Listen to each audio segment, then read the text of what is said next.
गाथा के साथ हाजिर हूं मैं कंचन डोगरा नेगी। स्वागत है आपका न्यूज 18। अब आपको बताएंगे भारत और पाकिस्तान के बीच में हर युद्ध छलावे से हुआ। ये छलावा पाकिस्तान करता था। आजादी के बाद से कई बार पाकिस्तान ने छल से हिंदुस्तान की सीमा में अतिक्रमण करने की कोशिश की। हर बार वो मात खाता रहा। करगिल में भी वो धोखे से घुसा था। फिर हमारे वीर जवानों ने विजय की ऐसी गाथा लिखी कि उनकी कहानी आज भी सुनाई जाती है।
आठ 8,000 की फीट से भी ज्यादा की ऊंचाई, आसमान को चूमती हिमालय की चोटियां, ये पर्वत, ये पहाड़, ये नदियां, ये झरने, ये हवाएं गवाह हैं कि इसी हिमालय की चोटी पर हमने तिरंगा लहराया। दुश्मन कहीं ऊंचाई पर था, छिप छिप कर वार कर रहा था, लेकिन हिंद के सूरवीरों ने, मां भारती के रणधीरों ने दुश्मनों को चुन चुन कर मारा था।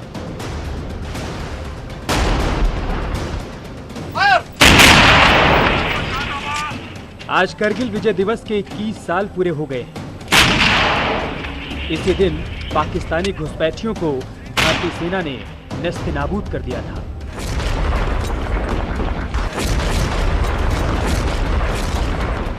करगिल विजय दिवस पर आज एक बार फिर से वक्त है उन शहीदों को याद करने का जो दुश्मन के सामने डट गए तो दुश्मन पीछे हट गए।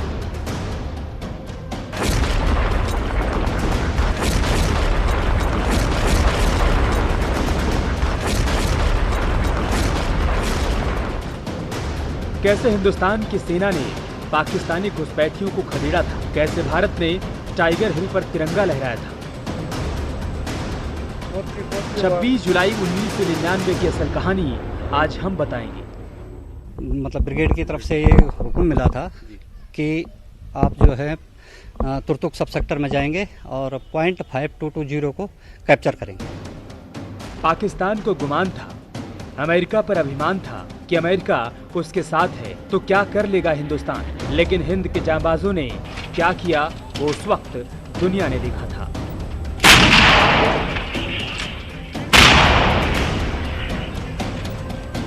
इससे देश की छवि आसमान को छुई और पाकिस्तान हमेशा हमेशा के लिए समझ गया कि उसकी फौज में दम नहीं है, हिम्मत नहीं है हिंदुस्तान की फौज का सामना करने के बाद। तब से लेकर अभी तक वो प्रॉक्सी वॉर या लो कॉस्ट ऑप्शन का अख्तियार कर रहा है, टेररिज्म का। दुनिया के सबसे कठिन बैटलफील्ड में रणनीतिक तौर पर भी पाकिस्तानी घुसपैठिए सुरक्षित पोजीशन पर थे, लेकिन बावजूद इसके भारतीय सेना ने अपने युद्ध कौशल से उनके मंसूबों पर गोला बारूद फेर दिया था।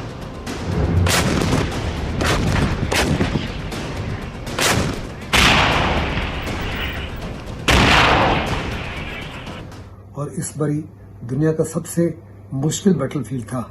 पाकिस्तान के पास सारे एडवांटेजेस थे।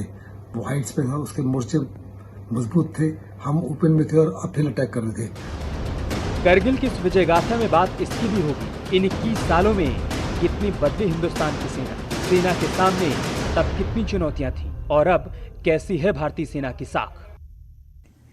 तो 26 जुलाई 1999 को भारतीय सेना ने उन सभी चोटियों पर तिरंगा फहरा दिया जहां दुश्मन घुसाए थे। करगिल की विजय सेना के लिए आसान नहीं थी। इसमें देश ने कई वीर सपूतों को खोया। कई जवान घायल हुए। 60 दिनों तक करगिल में युद्ध हुआ और ये युद्ध 8000 फीट से ज्यादा की ऊंचाई पर लड़ा गया।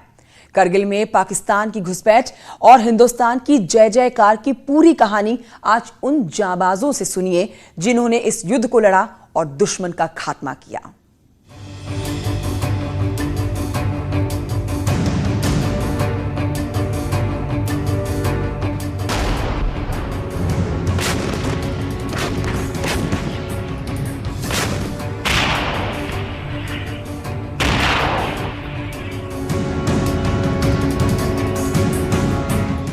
ब्रिगेड की तरफ से ये हुक्म मिला था कि आप जो है तुर्तुक सब सेक्टर में जाएंगे और .5220 को कैप्चर करेंगे। उनके नज़दीक जाके उनको वापस पीछे भागते थे, लेकिन इतने वो नहीं है कि हिम्मत उनके ऊपर कि वो करते, वो सिर्फ छुप के वार करने वाले हैं, सामने वार करने वाले नहीं है वो।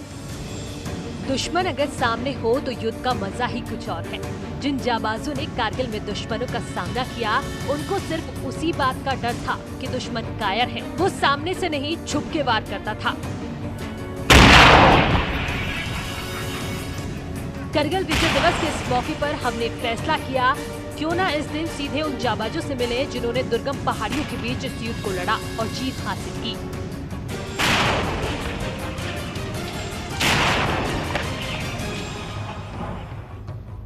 जिन सूरवीरों ने इस युद्ध में शहादत दी, उन्हीं में से एक है कैप्टन विजयन थापर।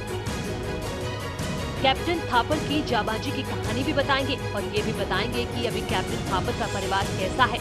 लेकिन सबसे पहले आपको लिए चलते हैं देहरादून।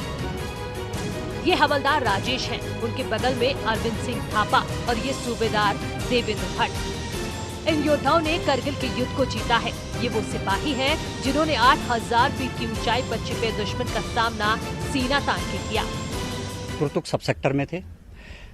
वैसे तो हमारा जो हेडक्वार्टर था वो बेस कैंप में था और एक इंडक्शन हमारा चल रहा था सर ऊपर सेकंड ग्लेशियर में। मतलब ब्रिगेड की तरफ से ये हुक्म मिला था कि आप जो है तुर्तुक सब सेक्टर में जाएंगे और .5220 को कैप्चर करेंगे। सूबेदार देवेंद्र उस वक्त करगिल के तुर्तुक सेक्टर में तैनात थे और उनकी टीम को लेफ्टिनेंट कर्नल अरुण लीड कर रहे थे। देवेंद्र बताते हैं कि कर्नल डीके पुरोहित, जो कि इस पूरी टीम के फर्स्ट कमांडर थे, उन्होंने आदेश दिया कि अब चढ़ाई करनी है। .5220 पर हमने अटैक करना था। उसमें जो है सर 90 डिग्री की जो है वो पहाड़ी थी, तो उस पर जो है हमारे जो है सीओ साहब कर्नल डीके पुरोहित थे उस टाइम पर। उन्होंने जो है सेकंड इन कमांड जो थे हमारे वो थे lieutenant colonel Arun M.A. Okay. उनके नेतृत्व में जो है उन्होंने जो है एक प्लाटून को वहाँ से भेजा है सर। करगिल में उन दिनों ही नहीं बल्कि आज भी युद्ध करना आसान काम नहीं है, क्योंकि वहाँ का मौसम और भौगोलिक परिस्थितियाँ बिल्कुल अलग है। तुर्तुक सेक्टर में उस वक्त टेम्परेचर -15 डिग्री के आसपास था। देवेंद्र बताते हैं कि 9 दिनों तक तुर्तुक सेक्टर में दुश्मनों से लड़ाई चलती रही। वहाँ पर तकरीबन हमारे जो है 8-9 दिन तक रहे थे सर। 9 दिन तक जो है कंटिन्यू उधर ही रहे थे, पत्थरों के नीचे रहते थे और दिन में और रात को जो है केवल पिकेट वगैरह गाड़ते थे उसमें और रोपिंग वगैरह बांधते थे जो क्लाइंबिंग करने के लिए। आज तो काफ़ी समय हो गया, 22 साल हो गया, लेकिन मेरे को अभी भी सर ऐसा है कि जैसे कल की तरह मेरे को याद है अभी बिल्कुल हर एक चीज़ की, कहाँ पर जो है क्या क्या चीज़ है। देवेंद्र की तरह ही हवलदार राजेश और अरविंद थापा ने भी करगिल के इस युद्ध में जान की बाजी लगा दी थी। राजेश कहते हैं कि हमारे सामने जो सबसे बड़ी चुनौती उस वक्त थी वो थी दुश्मनों की पोजीशन, क्योंकि वो ऊंचाई पर थे, हम नीचे से ऊपर चढ़ रहे थे। वो हाइट में थे, दुश्मन बहुत हाइट में थे वो लोग। हमें मालूम नहीं था उनका पोजीशन। सबसे तो हमारी वो ये थी कमी कि उनका हमें मालूम था कि वो कहाँ बैठे और हम नीचे से ऊपर बढ़े थे, वो ऊपर थे। तो वो लोग हम जैसे हरकत होते थे वैसे उनका फायर आता था हमारे ऊपर। तो हमें शुरू में तो काफ़ी दिक्कत हुई, लेकिन बाद में सूझबूझ से जैसे हमें ऑर्डर आया कि ऐसे करना ऐसे करना। राजेश बताते हैं कि हमारी हर हरकत के बारे में दुश्मन को जानकारी लग जाती थी, क्योंकि वो ऊंचाई पर थे, इसलिए शुरुआत में बहुत परेशानी हुई। लेकिन ब्रिगेड से कमांड आई कि दिन में नहीं रात में मूवमेंट करनी है, तो फिर दुश्मनों के पसीने छूटने लगे। लेकिन डर ये भी था कि ऊंचाई पर बैठे घुसपैठिए छिप छिप कर फायर कर रहे थे। इतने वो नहीं है कि हिम्मत उनके ऊपर कि वो करते, वो सिर्फ छुप के वार करने वाले हैं, सामने वार करने वाले नहीं है वो। जैसे हम लोग आगे बढ़ते, हमारे काफ़ी कैजुअलिटी भी उस समय आगे बढ़ते समय, यही देहरादून का हमारे एक भाई भी शहीद हुआ, हमारे साथी थे वो, और एक तो हमारे साथी को गोली भी लगी थी। ऐसे कई लोग, कई घायल, कई हुए। करगिल के वार में वहाँ की पहाड़ियाँ दुश्मनों की ढाल बन रही थी, लेकिन ऐसा नहीं है कि सिर्फ दुश्मनों को ही इसका फायदा हो रहा था। भारतीय सेना के जवानों के लिए पत्थर वरदान साबित हो रहे थे। राजेश बताते हैं कि करगिल के पत्थर तो उनके लिए भगवान जैसे हैं, क्योंकि युद्ध के दौरान इन्हीं पत्थरों और पहाड़ों के बीच रहना होता था। बड़े बड़े गोले भी आए तो मतलब बचाने वाला पत्थर ही था वहाँ, तो हम ये मानते हैं कि वो भगवान ही है। क्योंकि पत्थर भी ऐसे नहीं कि मतलब छोटे पत्थर ये जैसे घर के बराबर पत्थर भी वहाँ पे, इतने बड़े बड़े पत्थर है। उसी के नीचे हम रह के हमने लड़ाई लड़ी है, और वहीं से हमने मतलब पूरा वो किया, अपने आप को बचाया। सारे बचे वही पत्थरों के माध्यम से बचे हैं। किसी भी युद्ध के दौरान सबसे आवश्यक है हथियार और गोला बारूद, साथ ही सैनिकों के खाने के लिए रासद सामग्री। लेकिन करगिल की दुर्गम पहाड़ियों पर उस वक्त जवानों को खाने के सामान के साथ साथ कपूर भी दिया गया था, जिसने जवानों की बड़ी मदद की। उस समय थोड़ी मैगी वेगी रख लेते थे, और कॉम्पो राशन सरकारी आता था, उसमें कपूर मिलते थे, उस पर आग जला के, छोटे बर्तन होते थे मतलब वो स्टैंड टाइप के, उसी में जला के हम पका के खाते थे। तो 16 दिन हम वहाँ जैसे 5156 पोस्ट में रहे हम ऊपर, तो वही कुछ था नहीं, आने जाने कोई साधन ही नहीं था कि हम खाना लेने जाए, राशन लाए, पकाए, ऐसा कुछ था ही नहीं, बस जो अपने में वही खाना है। राजेश बताते हैं कि जिस जगह पर उन्होंने मोर्चा संभाल रखा था, वहाँ पीने के लिए पानी भी नहीं होता था। जब किसी को प्यास लगती तो कपूर के सहारे बर्फ को पिघलाकर प्यास बुझाई जाती थी। और हमें वहाँ पे ये थे कि आपने पीछे नहीं हटना है, बस आगे बढ़ना है, लेकिन पीछे नहीं हटना है। ये सीओ साहब का हमारा बिल्कुल हिदायत है। आप लोग चाहे वहाँ पे शहीद भी हो जाएंगे, कोई बात नहीं, आपके परिवार के लिए पूरा देश आपके साथ खड़ा हुआ, ये हमें वहाँ पे बताया गया था। तो हमने फिर उसी हिसाब से हम भी चलते थे। करगिल जांबाजों का जोश हाई था, क्योंकि जवानों के साथ पूरा हिंदुस्तान खड़ा था। करगिल जांबाजों में ही सिपाही अरविंद थापा भी हैं। अरविंद कहते हैं कि उस वक्त इनकी बटालियन अल्मोड़ा में थी, लेकिन हाईकमान से आदेश दिया गया कि दुश्मन ने हमला किया है, जवाब देना है। तो फिर पूरी यूनिट निकल पड़ी। अल्मोड़ा से हमारी यूनिट गई थी, तो जब हम लद्दाख पहुंचे, लद्दाख के बाद जब हम लोगों ने चढ़ाई शुरू करी, तो कुछ घंटे तो हमें लगा कि चलो चल रहा है, लेकिन जब फिर गोलियों की, आर्टिलरी सीलिंगों की आवाज़ आने, हमें लगा कि वाकई में युद्ध है। लेकिन जब हमें देखा कि कहीं गाड़ियाँ उड़ गई हैं, कहीं पैदल चल रहे सैनिक शहीद हो रहे हैं, तो हमें लगा कि वाकई में युद्ध है, और जो हमने ट्रेनिंग करी है, आज उस ट्रेनिंग को पूरा करके दिखाना है। अरविंद थापा कहते हैं कि इनके साथ भी युद्ध के दौरान कुछ कम चमत्कार नहीं हुए, क्योंकि जिस पत्थर के नीचे ये लोग बैठे थे, वहीं पर बम गिरा तो आसपास सब कुछ तबाह हो गया, लेकिन अरविंद और बाकी साथी बच गए। कि कई लोग बर्बाद हो गए। हम 5 बंदे जो पत्थर के नीचे बैठे थे, तो उसे भोलेनाथ ने बचाया। तो उस दिन से मेरे दिमाग में आया कि नहीं यार, कोई ना कोई शक्ति तो है, जो कि आसपास के पशु पक्षी भी उड़ा दिए, और हम कैसे बच गए। तो उस पत्थरों को हम भगवान मानने लगे, जय भोले के नारे लगाते चले गए सर, और बढ़ते चले गए आगे। लड़ाई खत्म हुई, उसके बाद फिर मौका मिला कि अमरनाथ यात्रा कराई जाए। सबसे शुरू में हमारी यूनिट को वहीं से अमरनाथ भेज दिया गया। ये तो हुई उन योद्धाओं की बात जिन्होंने जंग में देश को जीत दिलाई। इनके जैसे हजारों सिपाहियों ने करगिल के युद्ध में दुश्मनों के दांत खट्टे किए, और उन्हीं में से एक है लेफ्टिनेंट विजयन थापर। लेफ्टिनेंट विजयन थापर की सूरवीरता की कहानी पूरे हिंदुस्तान में आज भी सुनाई जाती है। विजयन थापर के बारे में सिर्फ यही कहा जा सकता है कि विजयन ने देश के लिए न सिर्फ सर्वोच्च बलिदान दिया, बल्कि करगिल के वॉर में हिंदुस्तान की विजय का श्री गणेश किया। एक तो पिता हूँ, और दूसरा जो है मैं एक सैनिक अधिकारी हूँ, जिसके नीचे बहुत सारे यंग ऑफिसर्स थे। जब मैं कमांडिंग ऑफिसर था, तो मैं अपने लड़कों को कहता था कि देखिए, आप अपनी जान वगैरह की चिंता मत करिए, ये तो आनी जानी चीज़ है। आप अपने ऑब्जेक्टिव की चिंता करिए, भारत माता को जो चाहिए वो देना है। लेफ्टिनेंट विजयन थापर राजपूताना बटालियन में तैनात थे। उनकी टीम को तोलोलिंग पोस्ट को दुश्मनों से मुक्त कराने की जिम्मेदारी मिली थी, जिसे उन्होंने 13 जून 1999 को पूरा किया और पाकिस्तानियों को वहां से खदेड़ दिया। फादर को अपना बेटा खोने का दुख तो होता है, लेकिन ये एक ऐसा कॉस्ट है, ये एक ऐसी कीमत है जो भारत की सॉवरेनिटी के लिए, भारत की इज्जत के लिए, भारत की रक्षा के लिए हमारे नौजवानों को देनी ही पड़ेगी। बल्कि कई लोग मेरे को कहते हैं कि आपका नौजवान लड़का सिर्फ 22 वर्ष का था, वो लड़ाई में चला गया। तोलुलिंग पर तिरंगा फहराने के बाद विजयंत को नोल एंड लोन हिल और 3 पिंपल से पाकिस्तानियों को खदेड़ने की जिम्मेदारी मिली। उन्होंने इस चोटी से भी दुश्मनों को खदेड़ दिया, लेकिन इसी दौरान लेफ्टिनेंट थापर भी शहीद हो गए।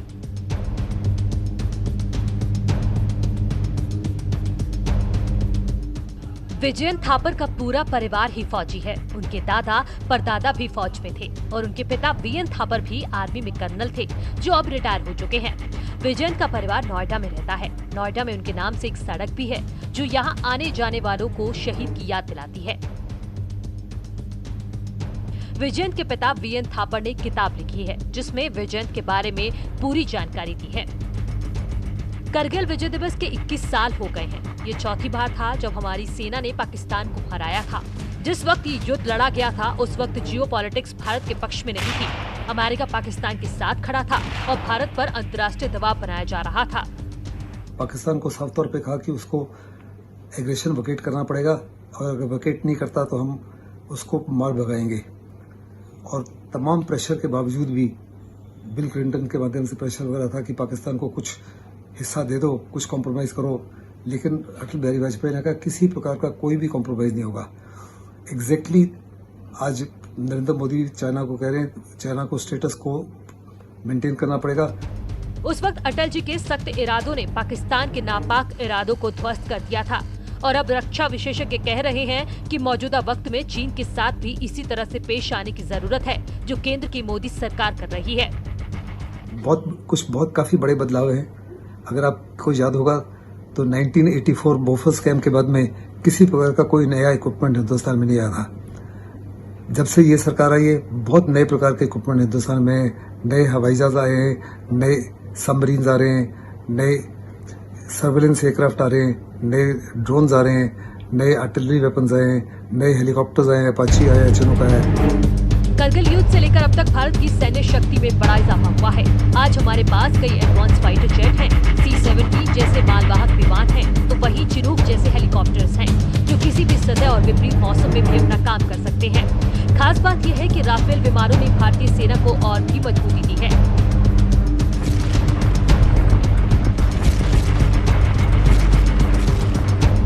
लिहाजा अब हिंदुस्तान की तरफ आंख उठाने से पहले दुश्मन लाख बार सोचेगा, क्योंकि आज के हिंदुस्तान में सतह से समंदर तक और धरती से अंबर तक हर जगह देश को सुरक्षित रखने की कहीं ज्यादा कैपेबिलिटी है।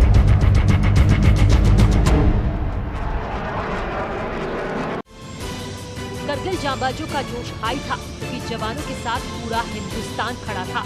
करगिल जांबाजों में ही सिपाही अरविंद थापा भी हैं। अरविंद कहते हैं कि उस वक्त इनकी बटालियन अल्मोड़ा में थी, लेकिन हाईकमान से आदेश दिया गया कि दुश्मन ने हमला किया है, जवाब देना है, तो फिर पूरी यूनिट निकल पड़ी। अल्मोड़ा से हमारी यूनिट गई थी, तो जब हम लद्दाख पहुंचे, लद्दाख के बाद जब हम लोगों ने चढ़ाई शुरू करी, तो कुछ घंटे तो हमें लगा कि चलो चल रहा है, लेकिन जब फिर गोलियों की आर्टी सीलिंगों की आवाज़ में हमें लगा कि वाकई में युद्ध है। लेकिन जब हमें देखा कि कहीं गाड़ियाँ उड़ गई हैं, कहीं पैदल चल रहे सैनिक शहीद हो रहे हैं, तो हमें लगा कि वाकई में युद्ध है, और जो हमने ट्रेनिंग करी है आज उस ट्रेनिंग को पूरा करके दिखाना है। अरविंद थापा कहते हैं कि इनके साथ भी युद्ध के दौरान कुछ कम चमत्कार नहीं हुए, क्योंकि जिस पत्थर के नीचे ये लोग बैठे थे वहीं पर बम गिरा तो आसपास सब कुछ तबाह हो गया, लेकिन अरविंद और बाकी साथी बच गए। कि कई लोग बर्बाद हो गए, हम 5 बंदे जो पत्थर के नीचे बैठे थे, तो उसे भोलेनाथ ने बचाया। तो उस दिन से मेरे दिमाग में आया कि नहीं यार, कोई ना कोई शक्ति तो है, जो कि आसपास के पशु पक्षी भी उड़ा दिए, और हम कैसे बच गए, तो उस पत्थरों का। और इसी के साथ एक छोटे से ब्रेक लिए यहाँ रुक रहे हैं, जल्द लौटेंगे।